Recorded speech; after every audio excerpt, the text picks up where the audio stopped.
ኢትዮጵያ የአሰብ ወደብን ለመውሰድ የመጨረሻ እርምጃ ላይ ናት ሲሉ አንድ የመከላከያ ሰራዊት ጀነራል መኮንን ተናገሩ።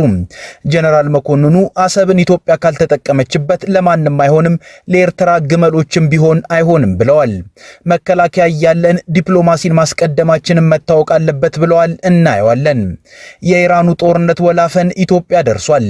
የነዳጅ ዋጋም ላይ አስደንጋጭና ከባድ ጭማሪ መደረጉን መንግስት አሳውቋል። በደቡብ ኢትዮጵያ ክልል ጋሞ ዞን በጎርፍ አደጋ የ30 ሰዎች ሕይወት አለፈ። ጤና ይስጥልን፣ ኢትዮ ፍሮንቶች ነን። አብራችሁን ስትቆዩ እነዚህን ጉዳዮች በስፋትና በጥልቀት ትንታኔ ተሰማላችሁ። እስከዛው ቻናላችንን ሰብስክራይብ፣ ላይክ እና ሼር እያደረጋችሁ አብራችሁን ቆዩ። የአሰብ ወደብ ኢትዮጵያ ካልተጠቀመችበት ምንም አይነት አገልግሎት ለማንም መስጠት የማይችል ወደብ መሆኑን የመከላከያ የውጭ ግንኙነትና ወታደራዊ ትብብር ዋና ዳይሬክተር ሜጀር ጀነራል ተሾመ ገመቹ ተናግረዋል። ጀነራሉ የአሰብ ወደብን ኢትዮጵያ ካልተጠቀመችበት ወይ ይበሰብሳል እንጂ ምንም ሊሆን እንደማይችል ነው የገለጹት። ይህንን ያሉት ብሔራዊ የኢትዮጵያ ሰራዊት ማህበር ቀይ ባህርና የባህር በር ለኢትዮጵያ ብሎ ባዘጋጀው የውይይት መድረክ ላይ በሰጡት ማብራሪያ ነው። የአሰብ ወደብ የተገነባበት መንገድ አሁን ላይ እንኳን ራሷ ኤርትራ ግመሎቿ እንኳን አያገኙትም ሲሉም ነው የተደመጡት። ለዚህ ንግግራቸው የሰጡት ምክንያት ወደቡ ሲሰራ ወይንም ሲገነባ ኢትዮጵያን ብቻ እንዲያገለግል ታስቦ በመሰራቱ ነው ብለዋል። በመድረኩ ላይ 30 ለተጠጉ ደቂቃዎች በየመሃሉ በጭብጨባ የታጀበ ማብራሪያ የሰጡት ሜጀር ጀነራል ተሾመ ገመቹ የባህር በር ምንድነው በሚል ርዕስ ነበር ማብራሪያቸውን የጀመሩት። በዚህ ማብራሪያቸውም ወደብ ቅንጦት ሳይሆን የህልውና ጥቅም መሆኑን በማንሳት የመኖርና ያለመኖርን ለመወሰን የሚያስችልም ነው ብለዋል። ወደብ በማጣታችን እስካሁን እየኖርን አይደለም ሲሉ በስሜት የተሞላ ማብራሪያ የሰጡት ሜጀር ጀነራል ተሾመ ገመቹ የኑሮ ውድነት የሚባለው ጣጣ የመንግስት ችግር ሳይሆን የታሪካዊ ጠላቶቻችን ነው በማለትም እነዚህ ታሪካዊ የተባሉት ጠላቶች ዋጋ እንድንከፍል አድርገውናልም ሲሉ ተደምጠዋል። ኢትዮጵያ እንኳን በሰጥቶ መቀበል ህግ በነፃ የባህር በር ይገባትም ነበር ነው ያሉት። ለዚህም ንግግራቸው ሞሮኮ ለጎረቤት ሀገራት በነፃ የባህር በር መስጠቷን በምሳሌነት አንስተዋል። ሞሮኮ ምዕራብ ሳር አካባቢ ላሉ ሀገሮች ጎረቤታቸውም ላሉ ሀገሮች በነፃ የባህር በርን ሰጥታለች። ይህን ለመድረክ ፍጆታ ሳይሆን እዚሁ ሞሮኮ ኤምባሲ መጠየቅ ትችላላችሁ፣ ምንም ሳያስከፍሉ በነፃ። ይሄ ታሪክ ሳይሆን አሁን በስራ ላይ ያለ ነገር ነው። የኛ ጉዳይ የምቀኝነት ጉዳይ ካልሆነ በስተቀር እንደ ሞሮኮ አይነት ልብ ስለሌላቸውም እንጂ እንኳን በሰጥቶ መቀበልክ በነፃ የሚገባን ነበር በማለት ተናግረዋል። ኢትዮጵያ የባህር በር ቢኖራት ተጠቃሚዎቹ አሁን ባህር በር አይገባችሁም የሚሉት የጎረቤቶቻችን ቡድኖችና ግለሰቦች ናቸውም ሲሉ ተደምጠዋል። ባንጠቀመው ደግሞ የበለጠ ከልካዮቹን እንደሚጎዳ አንስተዋል። ባንጠቀመው ግን አሰብ የሚባለው ወደብ ራሱ ሲሰራ ዲዛይንድ ሲሆን the way it has to only serve Ethiopia ወይም ደግሞ አፋርን ጀምሮ ወደዚህ ያለውን ሀገር ወይም ደግሞ አቅጣጫ ብቻ ሰርቭ እንዲያደርግ ተብሎ ስለተሰራ በዛ በኩል ግመልም አይደርስበትም። አንዳንዶች አሁን የግመል ውሃ መጠጫ ይባላል እንጂ በጀርባው በኩል አሰብ ወደብ በጀርባው በኩል ግመልም አያገኘው፣ ምንም ሊሆን አይችልም። እንዲሁ መበስበስ ካልሆነ በስተቀር ምንም ሊሆን አይችልም። ይሄንንም ያዙ። ይሄ ራሱ በዓለም አቀፍ አንድ መከራከሪያችን ነው። ጀርባውን ገልብጦ ነው ያለው። በዛ በኩል ምንም ሊሆን አይችልም። ሲሰራ ራሱ ከአፋር ጀምሮ ወደዚህ ያለው ህዝብ እንዲጠቀም ጀምሮ የተሰራ ነው። አሁን እኛ ባንጠቀም እንዲሁ ይበሰብሳል እንጂ ምቀኛ የምንለውም ለዚህ ነው። እንዲሁ ይበሰብሳል እንጂ ምንም ሊሆን አይችልም። የአሰብ ወደብ አፋርን ጨምሮ ወደዚህ ያለውን ሀገር ወይንም ደግሞ አቅጣጫ ብቻ እንዲያገለግል ተብሎ ስለተሰራ በኤርትራ በኩል ግመልም አይደርስበትም ሲሉ ወደቡ ያለበትን ሁኔታ አብራርተዋል። የግመል ውሃ መጠጫ ይባላል እንጂ አሰብ ወደብ በጀርባው በኩል ግመልም አያገኘውም፣ ምንም ሊሆን አይችልም ሲሉ የመከላከያ የውጭ ግንኙነትና ወታደራዊ ትብብር ዋና ዳይሬክተሩ አብራርተዋል። የዓለም ህግ ለአንድ ሎክድ የሆኑ ወይንም የባህር በር የሌላቸው ሀገራት የባህር በር ባለቤት እንዲሆኑ ያግዛል ያሉ ሲሆን ኢትዮጵያ ከዚህ ዓለም አቀፍ ህግ ባሻገር ልዩ የሆነ ምክንያት አላት በማለትም ተናግረዋል። የመጀመሪያው መከራከራችን ስፔሻል ኬዝ አለው። እኛ ላንድ ሎክድ አይደለንም፣ እንደገና ምን ጠይቀው ነገር የለም፣ የነበረንን ነገር ነው እናንተ የቆለፋችሁትን ክፈቱ እያልን ያለ ነው የሚል ስለሆነ ይሄንን ዓለም በሙሉ በጆሮውን ሰጥቶ ነው የሚቀበለን። ሁለተኛው ጉዳያችን ደግሞ ምን ጠይቀው የባህር በር እኮ አንዳንዶቹ በዛ በኩል ምንም ሊሆኑ የማይችሉ ናቸው። አፋቸውን ከፍቶ ከዚህ በኋላ ያለውን ህዝብ ሰርቭ ሊያደርጉ የተቀመጡ ስለሆኑ ከኛ በላይ እነሱ ይጠቀማሉ የምንለው ነገር የምናነሳው በዚህ ምክንያት ነው። ኢትዮጵያ ወደ መጨረሻው መፍትሄ እየመጣች መሆኑን በመግለጽ ሜጀር ጄኔራል ተሾመ ገመቹ መንግስት ጦር እያለው የወደብ ፍላጎቱን በዲፕሎማሲያዊ መንገድ እየጠየቀ መሆኑ ሊታወቅ ይገባል ሲሉም አስምረውበታል። የጥያቄው ህጋዊነትና አካሄዷን በቀላሉ ድጋፍ እንድታገኝ እያስቻላት ነው ሲሉም ስለ መፍትሄው አማራጭ ጥቆማንም ሰጥተዋል። ነበረን፣ ተዘጋብን፣ ነበረን፣ ተነጠቅን። የወንድሜን ቅድም እዚህ ጋር የነበረውን ሐሳብ የሚጋራው ኢትዮጵያ is not a landlocked nation ላንድ ሎክድ አይደለንም። እኛ ራዘር እኛ ኦሽን ሊንክድ ሀገር ነን። we are an ocean linked state። ኢትዮጵያ ነበራት፣ አሁንም ጉዳዩ ያልተፈታ በመሆኑ እንጂ እኛ ላንድ ሎክድ አይደለንም። ዝም ብሎ እዛ ላይ ጽፎት ሊሆን ይችላል። ለምንድን ነው እንደዚህ የምለው? ላንድ ሎክድ በኔቸር አለ። እነዛ ቅድም ሲዘረዘሩ የነበሩ ሀገሮች ናቸው። ላንድ ሎክድ በሰው ሰራሽ ላንድ ሎክድ አይባልም። በመሆኑም ምክንያት እኛ አን ኦሽን ሊንክድ ኔሽን ነን። ለዚህ ነው ክሌም እያደረግን ያለ ነው የምለውም ይያዝ። የኢትዮጵያ የባህር በር ባለቤትነት ጥያቄ ምላሽ ማግኘት ለቀጠናው ሰላምና መረጋጋት ስትራቴጂካዊ አቅምን ይፈጥራል። ሌላው በመድረኩ ንግግር ያደረጉት በመከላከያ ሰራዊት የትምህርትና ስልጠና ዋና መምሪያ ኃላፊ ጄኔራል ይመር መኮንን ሲሆኑ እሳቸው የኢትዮጵያ የባህር በር ባለቤትነት ጥያቄ ምላሽ ማግኘት ለቀጠናው ሰላምና መረጋጋት ትልቅ ሚና አለውም ሲሉ ተናግረዋል።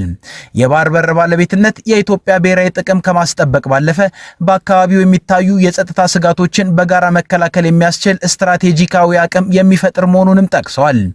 የኢትዮጵያ የባህር በር ጥያቄ የጋራ ተጠቃሚነትና ቀጠናዊ ውህደት መሰረትን ያደረገ መሆኑንም ጨምረው አብራርተዋል። የኢራኑ ጦርነት ወላፈን ኢትዮጵያ ደርሷል። የነዳጅ ዋጋም ላይ አስደንጋጭና ከባድ ጭማሪ መደረጉንም መንግስት አሳውቋል። አሜሪካና እስራኤል ከኢራን ጋር የጀመሩት ጦርነት ትኩሳቱና ዳፋው ለኢትዮጵያውያን ሊደርስ ያስፈለገው 10 ቀናት ብቻም ነበር። ጦርነቱ ሲጀመር ኢራን የዓለምን 1/5 የነዳጅ መተላለፊያ የሆነው የሆርሙዝ ወሽመጥ ወይንም መተላለፊያን እኔ ስለምቆጣጠረው ምንም አይነት ምርት እንዳይዘዋወርበት ብላ ዘጋችው።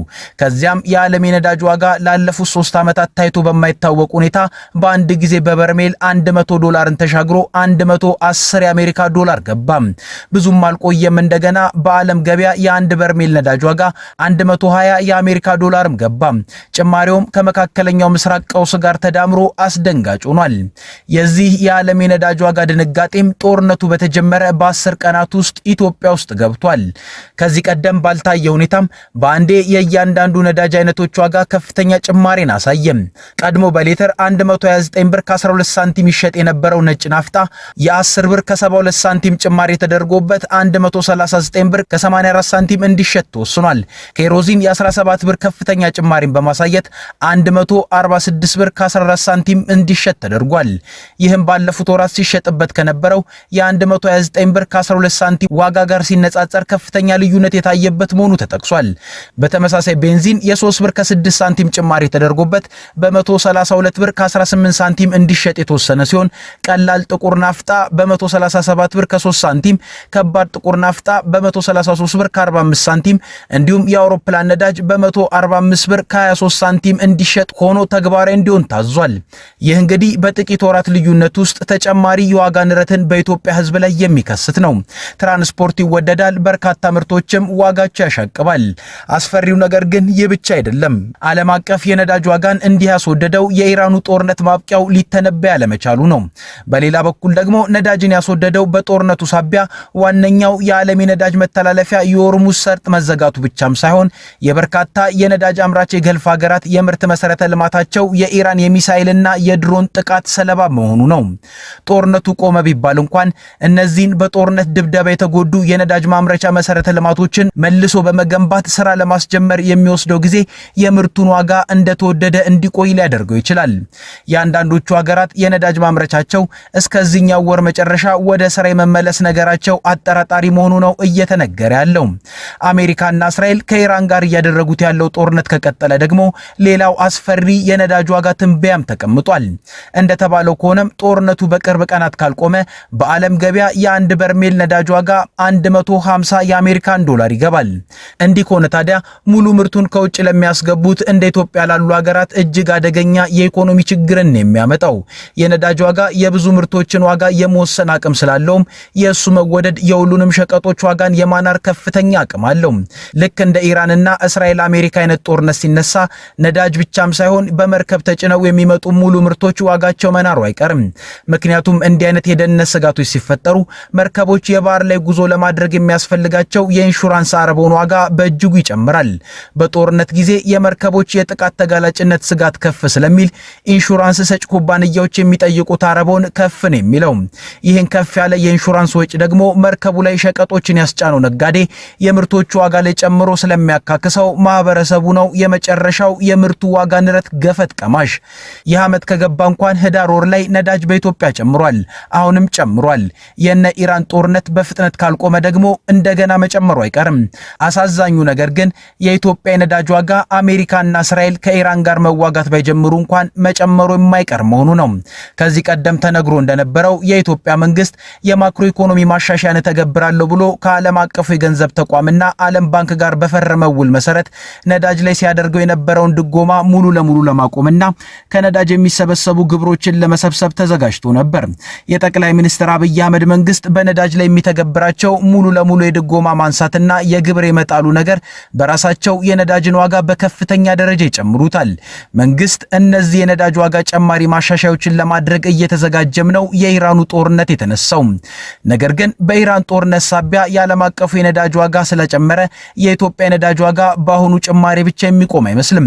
ምክንያቱም በነዳጅ ዘርፍ ላይ ይደረጋሉ የተባሉ ማሻሻያዎች ከና ዓለም አቀፉ የገንዘብ ተቋም IMF እና ዓለም ባንክ ብድር የተወሰደባቸው ስለሆኑ በቀላሉ የሚተው አይደሉም። ስለሆነም የኢትዮጵያን ሕዝብ የነዳጅ ዋጋ ጭማሪው በሁለት በኩል ነው የሚያገኘው። አንዱ እየተተገበረ ባለው የኢኮኖሚ ማሻሻያ ሲሆን ሌላው ደግሞ በኢራኑ ጦርነት ሳቢያ ነው። ይህም ከባድ የኑሮ ውድነትን የሚያመጣ ነው። በደቡብ ኢትዮጵያ ክልል ጋሞ ዞን በተለያዩ አካባቢዎች በጣለው ከባድ ዝናብ ምክንያት በተለይም በደጋማ አካባቢዎች በተከሰተው የናዳና የጎርፍ አደጋ የ30 ሰዎች ሕይወት አለፈ። በክልሉ ጋሞ ዞን ቦንኬ ወረዳ የላ ቀበሌ ኮሬ ተብሎ በሚጠራው ንዑስ ሰፈር በተከሰተው በዚሁ የመሬት መንሸራተት አደጋ ምክንያት የአንድ ቤተሰብ 3 አባላት እናትና 2 ልጆችም ሕይወታቸውን አጥተዋል። በአባወራው አካል ላይ ደግሞ ከፍተኛ ጉዳት ደርሶበት በአሁኑ ጊዜ በቦንኬ ጋዜሶ ጤና ጣቢያ የመጀመሪያ ደረጃ የሕክምና እርዳታ እየተደረገለት ይገኛል። ከዚህ በተጨማሪም በአርባ ምንጭ ዙሪያ ወረዳ ቆላ ሼሌ ሜላ ኤልጎ ቀበሌያት እንዲሁም ከምባ ዙሪያ ወረዳ ባልታ ቀበሌ አካባቢ ከፍተኛ የጎርፍ ስጋት የተጋረጠባቸው አካባቢዎች በመሆናቸው በዚያ አካባቢ የሚኖሩ የህብረተሰብ ክፍሎች ጥንቃቄ እንዲያደርጉ የክልሉ ፖሊስ አሳስቧል። ከኢትዮ ፍሮንት የዛሬ ጉዳዮቻችን እነዚህ ነበሩ። አብራችሁን ስለቆያችሁ እናመሰግናለን። ቻናላችንን ሰብስክራይብ አድርጉልን። መልካም ጊዜ